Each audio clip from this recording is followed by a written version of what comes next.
Boker Tov, et que cette petite étude que nous faisons maintenant depuis une petite semaine, tous les matins, que ça soit, et tous les jours, que ça soit une bonne source de brachot pour tout le Ham Israël. Et donc, on va dédier aussi cette étude pour la refoua shlema du Tinok, du petit bébé Ben Simcha, et on va souhaiter un grand Mazal Tov à Yosef et à Déborah pour la naissance de leurs enfants.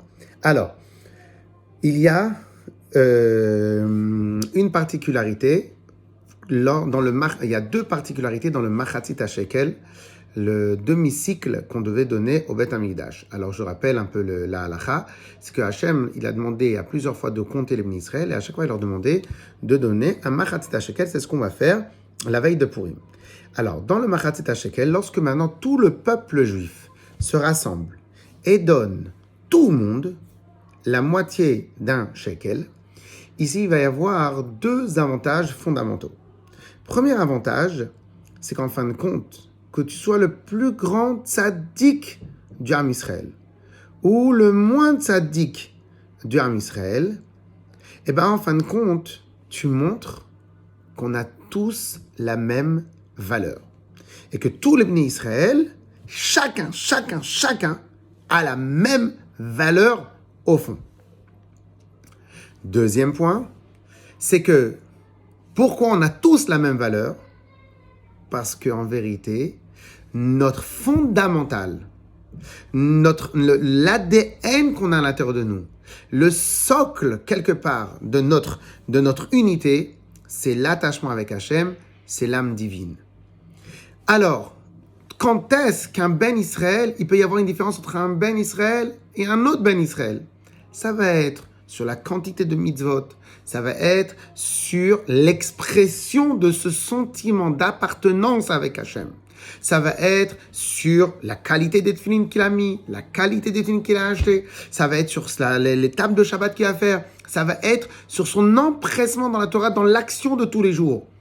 Sur ça, il peut y avoir des différences entre les Bnei Israël. Mais sur le socle fondamental, il ne peut y avoir aucune différence.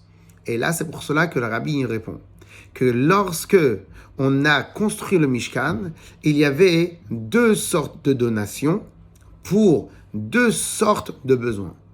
Le besoin de tout le reste de la avoda au Beth Amikdash, au Mishkan, de tout le travail qui a été fait, ça chacun pouvait faire à sa manière, parce que chacun est différent dans sa manière de s'exprimer. Celui-là, il va amener des teintures. Alors ça va décorer tel endroit du Beth Amikdash. Celui-là, il sait faire de la couture. Alors ça va amener tel et tel objet au Mishkan.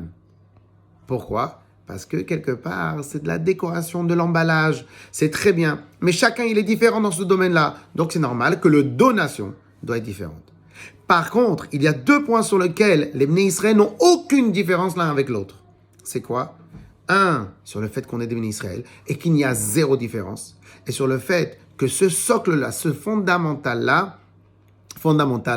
il est imperturbable et il sera là, quel que soit le niveau de la décoration du Ben Israël. Et c'est pour cela que le Rabbi répond qu'en vérité, il y avait une différence entre les deux donations. Ce qui était le socle, c'était fait à partir du demi-cycle, Machatzit HaShekel, parce qu'en fin de compte, ça rejoint les deux la même chose. Et que c'est le socle du Mishkan, là aussi c'est le socle du Ham Israël.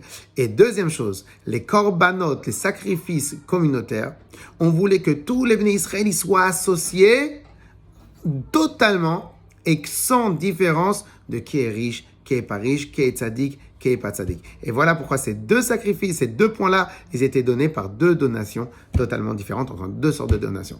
Voilà, Chazak Baruch, j'espère que ça continue à vous plaire.